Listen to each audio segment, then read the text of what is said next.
A profound settling of accounts eventually arrives for the individual who resolves to dwell at the very threshold of the world. It is a domain where the howling gale articulates more than the human tongue, and where the terrestrial expanse serves as the ultimate judge of a person's spirit.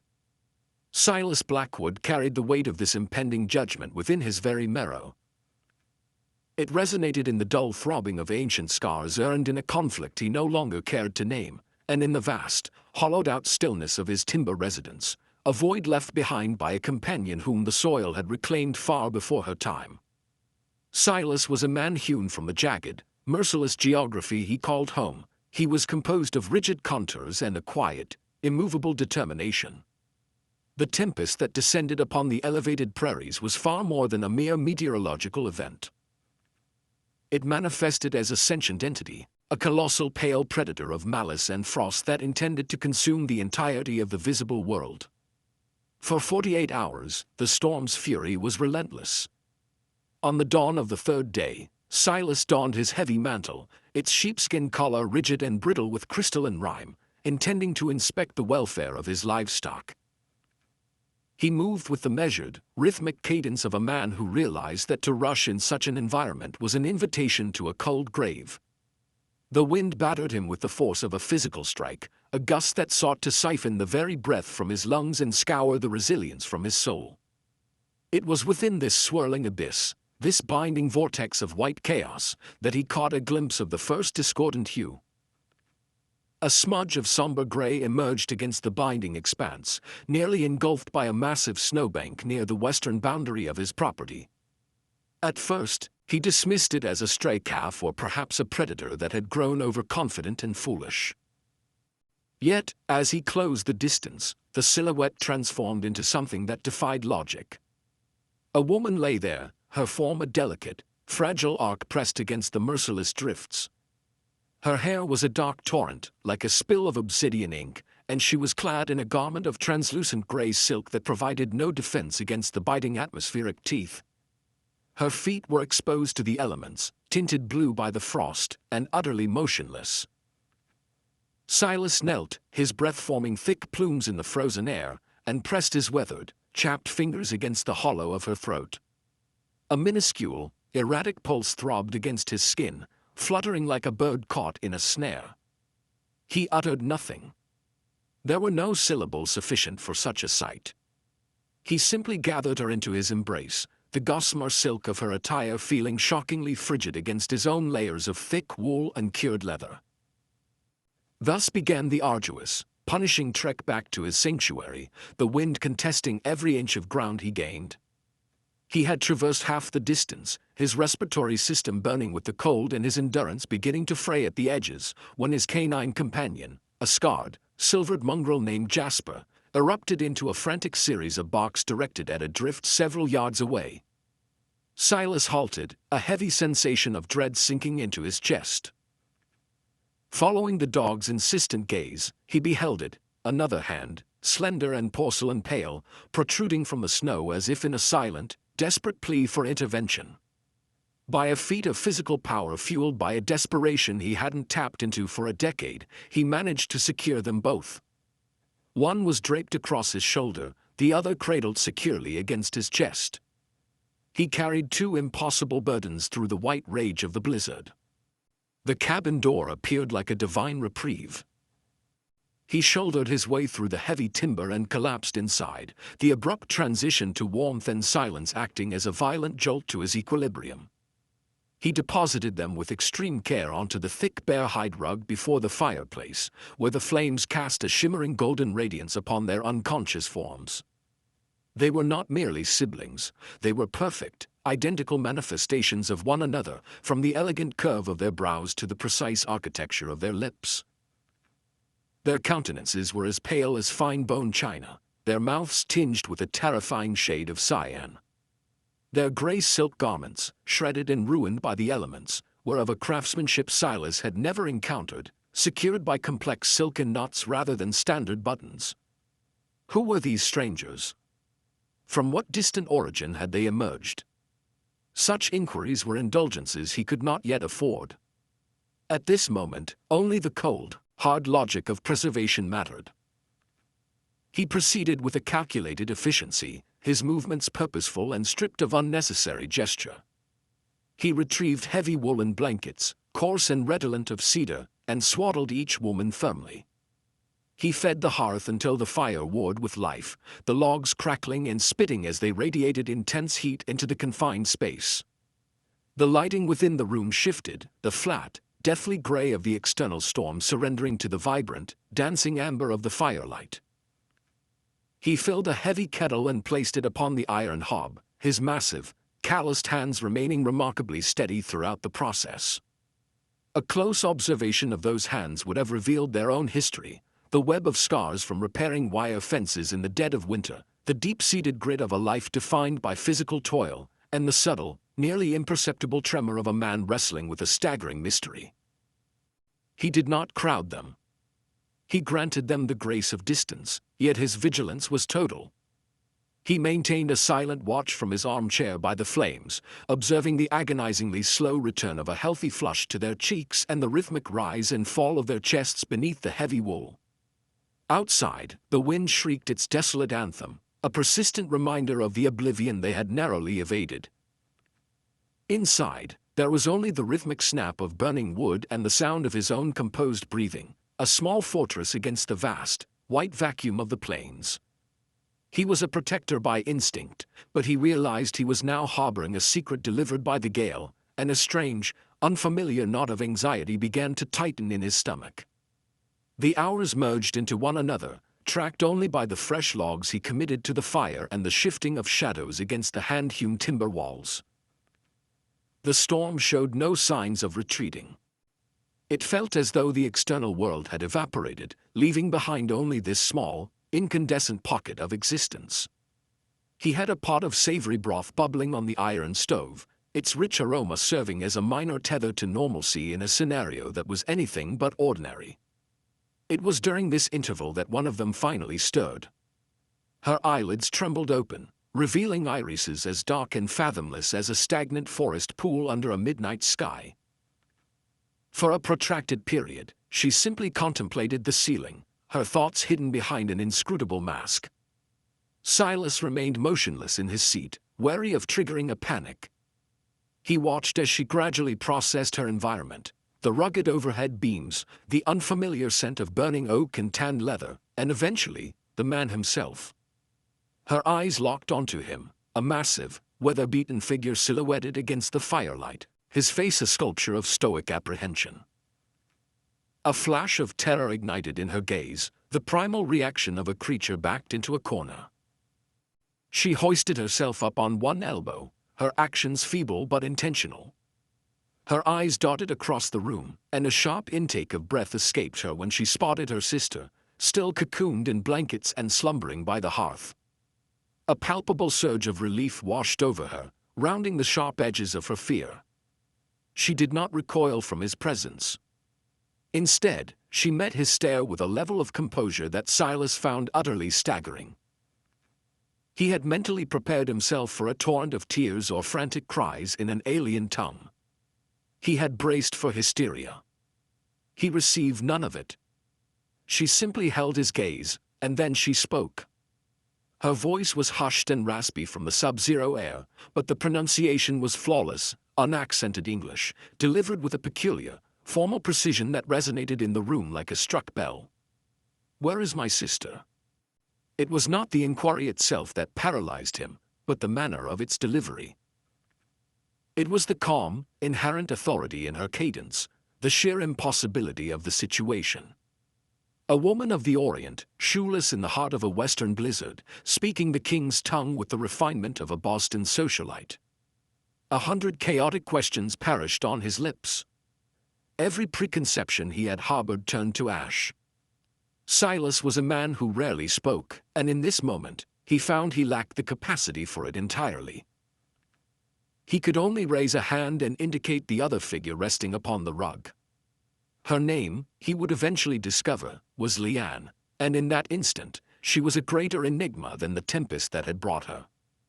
Leanne migrated to her sister's side, her bare feet making no sound upon the timber floorboards. She knelt and placed a soft palm upon her sister's brow, whispering words in a language that was fluid and melodic. A sequence of delicate phonemes that felt entirely incongruous against the rugged, unpolished reality of the cabin. The second woman, May, awakened at the familiar contact and sound. As her eyes fluttered open, the sisters collapsed into an embrace, a silent, desperate clinging that articulated a shared history of trauma and a bond that transcended words. There were no dramatic outbursts, only a quiet, vibrating intensity, a mutual confirmation of their survival. Silas felt like a trespasser upon a holy right. He stood from his chair, the sound of the legs scraping against the floor echoing loudly in the tension-filled silence, and turned his back to them. He retreated to the stove, occupying himself by ladling broth into 2 tin vessels. It was a purely functional task, a method of grounding his own mind. He was a man who understood the mechanics of labor and the transparent requirements of staying alive. This soft, emotional undercurrent vibrating behind him was a territory he did not know how to navigate. He placed the 2 cups upon the modest table. He did not turn around. "It's boiling," he remarked, his voice a deep, resonant rumble. "Exercise caution." He then pulled on his heavy coat and stepped outside, not into the teeth of the storm, but onto the sheltered porch.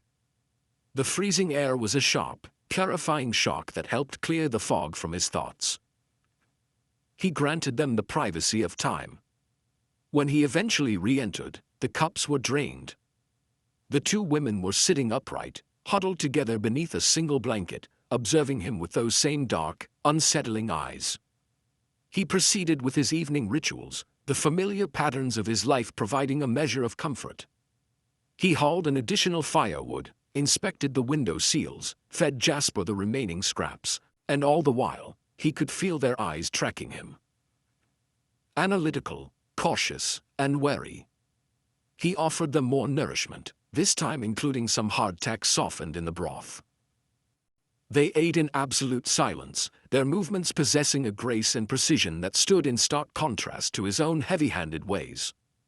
Later, as the fire subsided into a bed of glowing coals, he indicated his own small cot in the corner of the room. "The 2 of you occupy the bed," he stated. He gathered a spare blanket for himself and settled into his sagging armchair, positioning it strategically between them and the entrance. It was an unvoiced oath, a silent guarantee of security. He was ignorant of their identities or what malice they were fleeing, but as long as they resided beneath his rafters, they were under his protection. He watched them settle onto the narrow mattress, their dark heads resting close together on the solitary pillow, and he felt a sensation he hadn't experienced in 10 years, a deep, aching tenderness that vibrated in his chest. The world was resurrected the following morning, hushed and draped in a blinding shroud of white. The blizzard had exhausted itself, leaving behind a profound, heavy stillness, the kind that succeeds a titanic struggle. The snow had accumulated in drifts as high as the cabin's eaves, obliterating the familiar landmarks of the territory and intensifying their seclusion. There would be no movement across the land for days, perhaps even weeks. They were effectively shipwrecked together in this small ark of wood and stone. Following a breakfast of oats, consumed in the same heavy silence as the previous night, Silas observed Leanne retrieve one of his worn work shirts he had provided for them. The cuff was badly frayed. He had intended to mend it for a month but had never prioritized the task. He watched as she scrutinized the damage, her slender fingers tracing the jagged threads. She then moved toward the small sewing kit that his late wife, Martha, had kept on the mantel. A wooden box he hadn't touched since her burial. Leanne handled the needle and thread with an astonishing level of proficiency. Her hands, he realized, were smooth and untarnished by labor, yet her stitches were minute, perfectly aligned, and incredibly resilient. It was a revelation of mastery, not a frontier skill like marksmanship or skinning, but a refined domestic art executed with the grace of an expert. She did not seek permission, she simply performed the task. The act itself was a dialogue, a silent offering.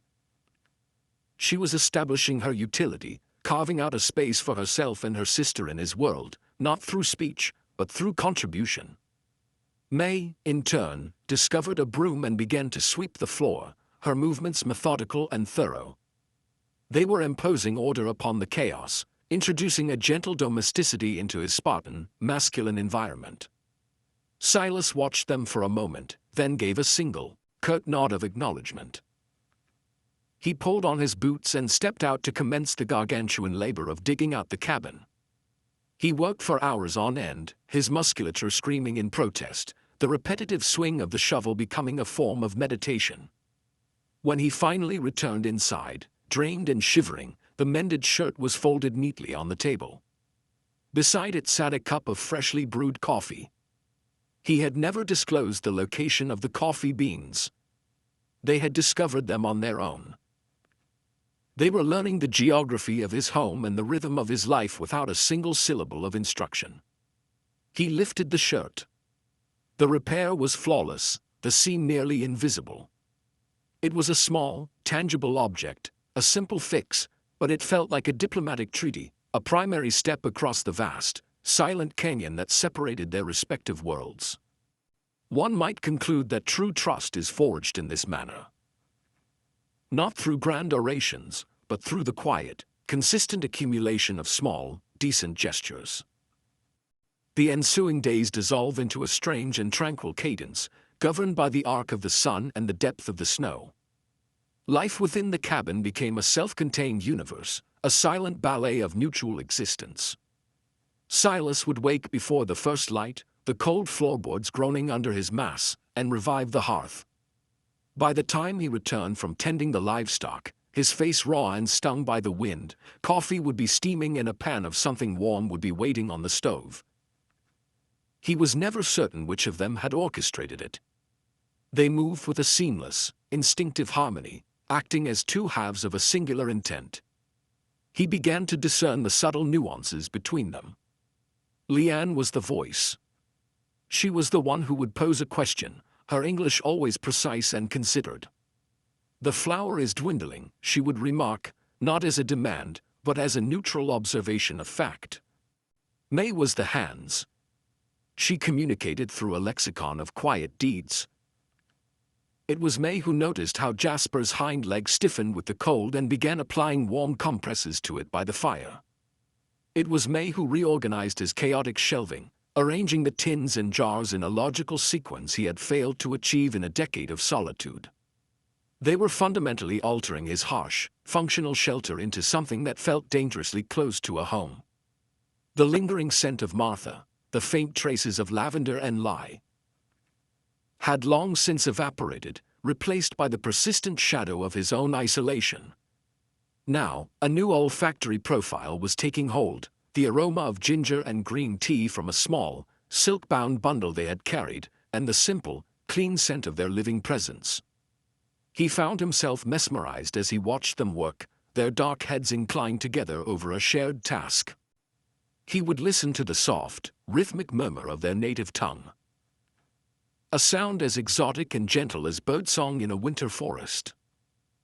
He was a man who had cultivated silence like a crop, and he was unsettled by how much he had begun to fear its return. He was no simpleton. He understood that this arrangement was ephemeral, a surreal interlude permitted only by the storm. Eventually, the snow would recede, the world would reassert its claims, and he would be forced to confront the impossible question of what came next. The realization sat in his stomach like a cold stone. The great melting of the world began not with a torrent, but with a whisper, a solitary drop of water descending from an icicle on the eaves. Then another followed, and another, creating a slow, percussive tempo that signaled the end of their isolation. The sun intensified, its light transforming from a flat, white glare into a warm, honeyed gold that poured through the cabin's lone window. The world beyond the walls began to reappear. The jagged lines of the fence posts, the dark, stoic silhouettes of the pines emerging from their crystalline shrouds. The environmental shift brought with it a tangible tension. The safe, snow-locked reality they had constructed was liquefying. One evening, while Silas sat cleaning his rifle, the familiar scent of gun oil and cold steel permeating the air, Leanne finally broke the silence regarding the life they had abandoned. She sat at the table with May beside her, a silent, anchoring presence. Her voice was steady and devoid of self-pity as she recounted a narrative of San Francisco, of a powerful merchant to whom their father, in a moment of absolute desperation, had surrendered them. "We were intended to be his consorts, his trophy acquisitions, two identical decorations for his opulent estate," Leanne explained, her dark eyes focused on the dancing flames. He did not perceive two distinct women. He saw one exquisite doll and its perfect reflection. They had endured the indignity until they discovered his plan to sever their connection, to relocate May to another of his holdings on the opposite side of the continent. That was the one outcome they could not tolerate. Their flight had been a frantic, high-stakes gamble, facilitated by a sympathetic servant who had concealed them in the rear of a supply wagon traveling east. They possessed nothing but the garments they wore and a few salvaged mementos. The wagon train had been intercepted by the blizzard in the foothills. Their particular wagon had become detached from the group during a whiteout. The driver had fled into the storm, and they had simply begun walking, propelled by the primal, desperate hope of locating sanctuary before the frost claimed them. Silas listened, his hands remaining motionless upon his rifle. He did not interrupt. He offered no hollow comforts. He simply absorbed her words, his weathered face an unreadable mask in the firelight. When she concluded, a heavy, resonant silence occupied the room. He understood the vocabulary of violence. He knew the sensation of being the quarry. He set the rifle down, the mechanical click of the hammer echoing the finality of a decision already reached in his mind. He was no longer merely their savior. He was their bulwark. The sound of galloping hooves arrived 2 weeks later. A thunderous, violent intrusion into their hard-won tranquility. Silas was in the process of splitting timber, the rhythmic impact of the axe a familiar solace, when he spotted them. 3 horsemen were cresting the ridge, their dark silhouette stark against the pale, washed-out spring sky. These were not laborers or mountain men. They sat their horses with an arrogance that suggested the city. Their attire was too refined, their expressions too callous and severe. Jasper emitted a low, vibrating growl from the porch. Silas did not immediately reach for the rifle leaning against the cabin wall. Not yet. He simply stood his ground, the axe held loosely in one hand, and waited. He had known this confrontation was inevitable. The men reined in their mounts, churning up the slush and mire of the spring thaw. The leader, a man with a disfigured lip and eyes as cold and vacant as a frozen pond, dismounted. "We're on the hunt for missing property," he announced, his voice dripping with condescension as he eyed the modest cabin. "2 Chinese girls belonging to a Mr. Chen in San Francisco. Word reached us that a wagon vanished in this direction." Silas's face remained a sculpture of stone. He said nothing. He allowed the man's words to hang in the crisp air. Inside the cabin, he knew Leanne and May would be concealed, their pulses racing. He could sense their terror as if it were vibrating through his own skin. "They absconded," the man continued, taking a predatory step forward. "Theft of service. He demands their return." Silas adjusted his stance, the wooden handle of the axe feeling smooth and substantial in his palm. "There is no one here but myself," he stated, his voice a low, flat rumble that carried a lethally clear warning. The man sneered, a flicker of genuine malice crossing his face. "Don't play the simpleton with me, old-timer. We followed their trail directly to this valley." He signaled to his cohorts, who began to dismount, their hands hovering near the holstered pistols at their hips. In that moment, Silas moved. He did not move with the frantic desperation of a cornered animal, but with the lethal, practiced economy of a veteran. In one continuous motion, he launched the axe, not swinging it as a melee weapon, but using it as a projectile. It rotated end over end, a shimmering arc of steel that buried itself deep in the chest of the man reaching for his sidearm. Before the remaining 2 could process the event, Silas had the rifle in his grip. The first discharge struck the second man through the shoulder, hollowing out a scream as he was blown from his saddle. The leader, his face a mask of sudden shock and fury, attempted to draw his pistol, but he was far too slow.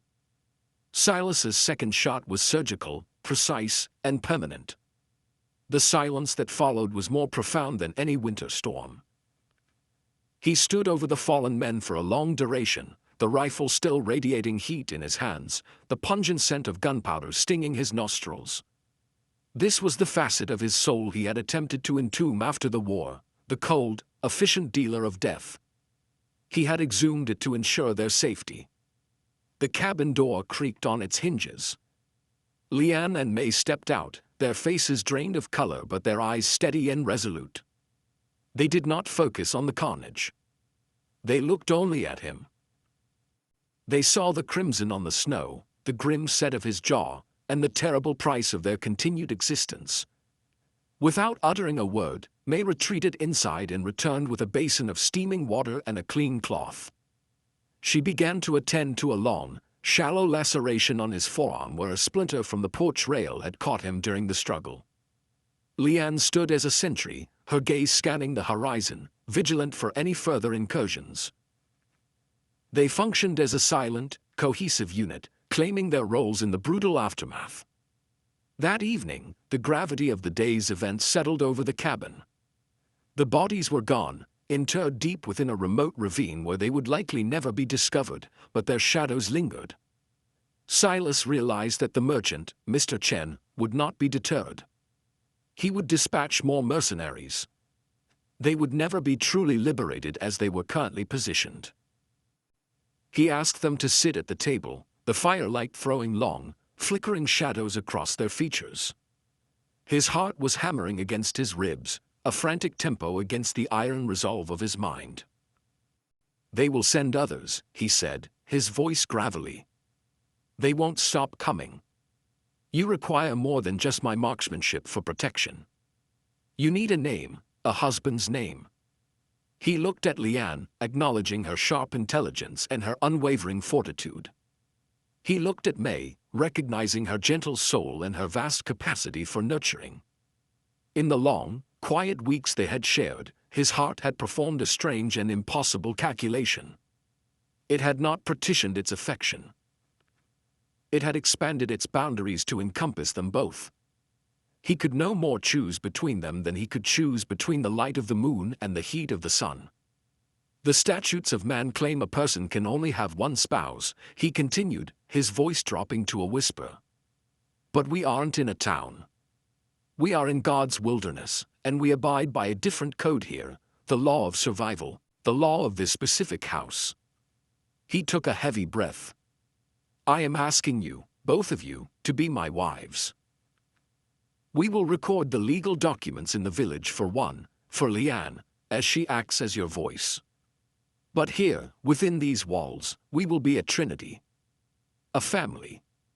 He laid his spirit bare upon that rough-hewn table, a proposal that was clumsy, unconventional, and entirely sincere. Leanne and May exchanged a look, a silent, profound communication passing between them in a single glance. For them, there had never been a conceptualized future that did not include the other. To be parted was a fate worse than any burial. This man, this hard, silent guardian, was offering them the one thing they had never dared to imagine, a way to remain together, a way to be secure, and a way to finally belong. Leanne turned back to Silas, her dark eyes shimmering with a sentiment he had never witnessed in them before. It wasn't merely relief. It was a deep, resonant hope. "In our culture," she said softly, "the bond between sisters is a sacred architecture. You honor that foundation. You honor us." May reached across the table and placed her small, smooth hand over Silas's massive, calloused one. It was the first time either of them had touched him with such intentional, deliberate tenderness. The gesture served as an answer more potent than any spoken word. And so, a new existence commenced, not sanctioned by a distant government or hallowed by a priest, but forged through a quiet vow made in a secluded cabin at the edge of the world. Spring arrived in full force, carpet-bombing the high plains with the tender green of new growth and the brilliant hues of wildflowers. The brutality of the winter became a receding memory. Laughter echoed within the cabin now, a sound Silas had not hosted in years. He taught them the art of horsemanship, and watching their grace in the saddle made his chest ache with a quiet, profound joy.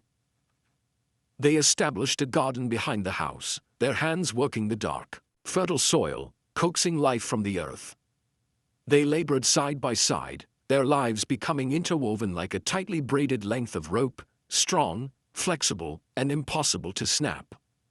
One crystalline evening, as the sun dipped beneath the jagged mountain peaks, staining the sky with strokes of incandescent orange and bruised purple, they stood together on the porch. He had presented them each with a simple band of hammered silver, his own handiwork, a physical manifestation of their unorthodox union. He stood between them, an arm draped around each of their shoulders, their warmth a solid, living reality against him. If this narrative resonated with you, this account of a love that germinated in the most punishing of winters and established its own jurisdiction beneath the vast, open sky, understand that a family is not always defined by lineage or by tradition. It is often defined by the stubborn, defiant act of choosing to belong to one another. Silas Blackwood was no longer a solitary soul. He had found his ultimate reckoning not in the pitiless landscape, but in the improbable devotion of two women who had taught him that the most enduring shelter is the one you construct within the heart of another.